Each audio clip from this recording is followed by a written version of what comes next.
as the first rays of dawn pierced the humid veil of the Philippine jungle on August 14, 1945. In the shadowed valleys of Luzon, a line of 24 Japanese women stumbled forward, their wooden geta clacking faintly against the muddy earth. The air hung heavy with the scent of rain-soaked ferns and distant gunpowder, while the incessant chirp of cicadas underscored the silence of defeat. These women, auxiliary nurses and clerical staff from the Imperial Japanese Army's remnants, bound by ropes at their wrists, felt the weight of their empire's collapse in every weary step. Their faces, gaunt from months of rationed rice and foraged roots, betrayed no emotion, only the stoic resolve drilled into them since childhood. Yet beneath that mask, hearts pounded with the certainty of impending doom.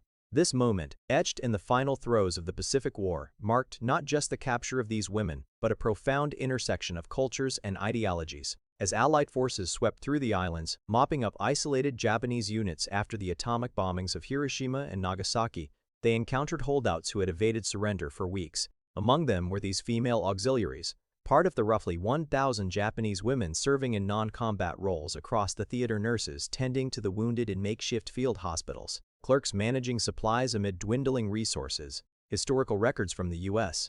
Army's 37th Infantry Division detail the discovery of such groups in northern Luzon, where American patrols, expecting fierce resistance, instead found emaciated survivors emerging from caves and bunkers. Interrogation reports preserved in the National Archives note that these women, aged 18 to 35, had been mobilized under the Volunteer Corps system established in 1944. A desperate measure by Tokyo to bolster manpower as the war turned grim. Their capture came mere days before Emperor Hirohito's broadcast announcing Japan's unconditional surrender on August 15, symbolizing the abrupt end of a conflict that had claimed over 2 million Japanese lives and reshaped the world order. The Japanese women had been conditioned to anticipate the worst from their captors. Imperial propaganda, disseminated through radio broadcasts and military indoctrination, painted Americans as barbaric demons-ogres who devoured children, raped without mercy, and tortured prisoners for sport. The enemy is a beast, their officers had warned, citing fabricated atrocities to steel their resolve.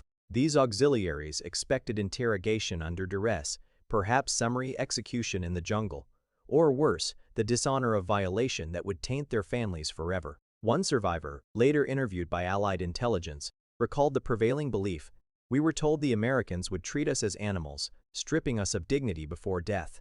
Yet, as they were herded into trucks rumbling toward an American detention camp near Manila, reality began to diverge sharply from these grim expectations. The soldiers guarding them, young GIs from Ohio and California, offered no immediate violence. Instead, they handed out canteens of clean water, cool and abundant, unlike the brackish streams they had sipped from for months. Whispers rippled through the group. Was this a trick to lower their guard? Factual accounts from U.S. military logs corroborate this initial bewilderment. The 129th Infantry Regiment's War Diary entries for August 1945 describe the processing of 47 female Japanese prisoners, noting their emaciated condition and evident surprise at humane treatment.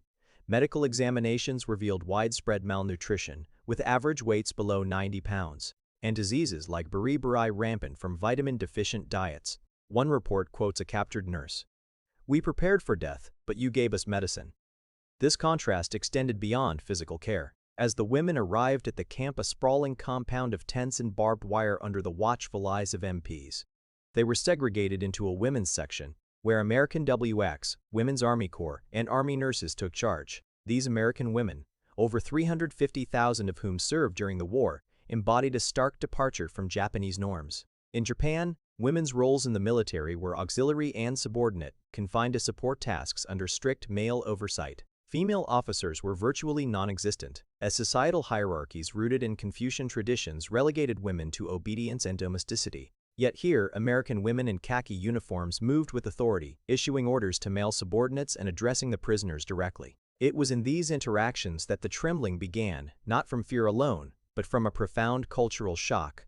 The Japanese auxiliaries, trained to avert their eyes in the presence of superiors and to speak only when spoken to, found themselves addressed as equals by these tall, confident American women. "Sit down, please," one WAC sergeant said through an interpreter, gesturing to benches with a casual wave, as if conversing with peers rather than captives. Historical evidence from declassified OSS, Office of Strategic Services, interviews captures this moment vividly. A 22-year-old Japanese clerk recounted, The American woman looked me in the eye and asked my name, not as a prisoner number, but as a person. My hands shook. In Japan, women do not speak so freely to strangers.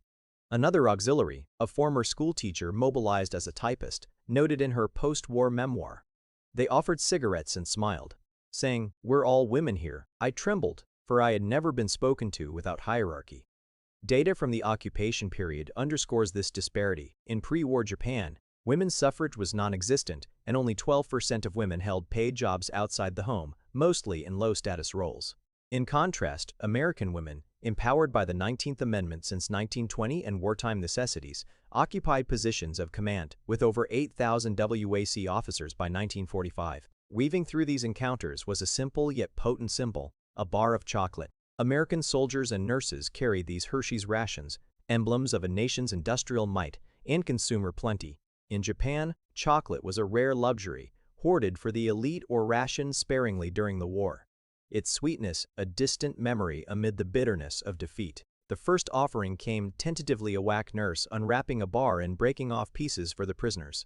"Try it," she urged, her tone devoid of condescension. The Japanese women hesitated, suspecting poison, but hunger prevailed. As the rich, melting cocoa touched their tongues, eyes widened in silent awe. One report from the Army's Psychological Warfare Branch details how such gestures fostered rapport.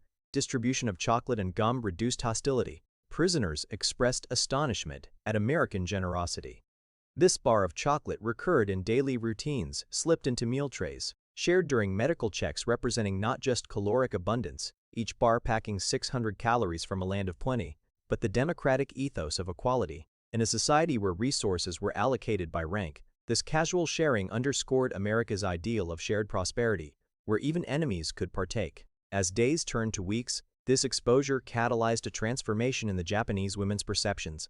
Initially rigid with indoctrinated hatred, they began to question the propaganda that had defined their worldview. Interrogation transcripts reveal gradual shifts. One auxiliary admitted, "We saw Americans as monsters, but they healed our wounds and fed us more in a day than we ate in a week." Caloric intake records show prisoners receiving 2,200 calories daily, double their wartime rations, leading to rapid health improvements.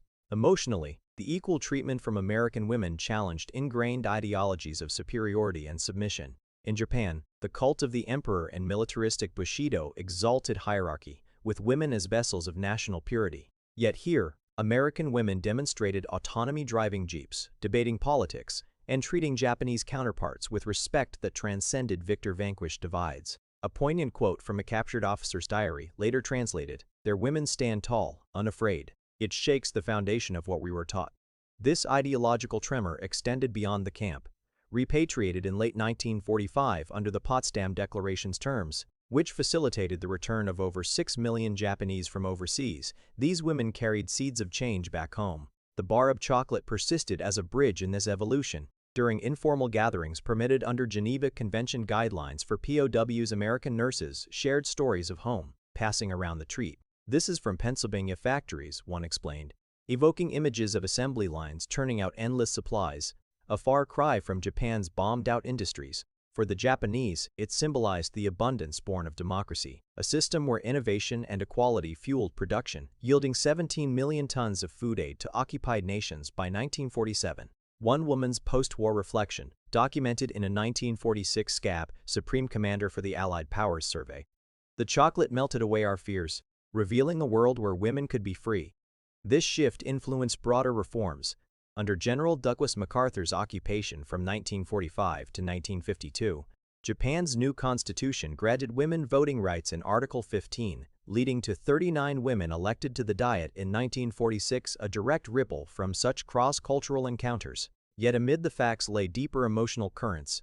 The trembling hands that first accepted chocolate bespoke not just physical weakness, but the unraveling of a lifetime's certainties. These women, who had marched into war with songs of imperial glory, now confronted the humanity of their foes. In quiet moments, as the tropical sun set over the camp, reflections stirred.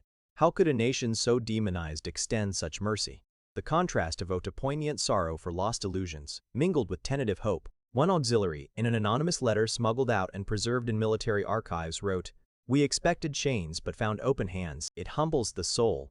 In the epilogue of this encounter, as the women boarded ships for home in October 1945, part of the 1.3 million repatriates that year, the bar of chocolate lingered in memory, a sweet emblem of transformation. It whispered of a larger truth, that freedom's abundance flows not from conquest but from equality's embrace. In treating enemies as equals, America illuminated democracy's core where women, once bound by tradition, could stand unbowed, their voices rising in unison across divides. This quiet revelation, born in a Philippine camp, echoed through post-war Japan, fostering a peace rooted in shared humanity, proving that even in war's shadow, the simplest acts of kindness can melt the barriers of ideology, revealing the universal craving for dignity and plenty.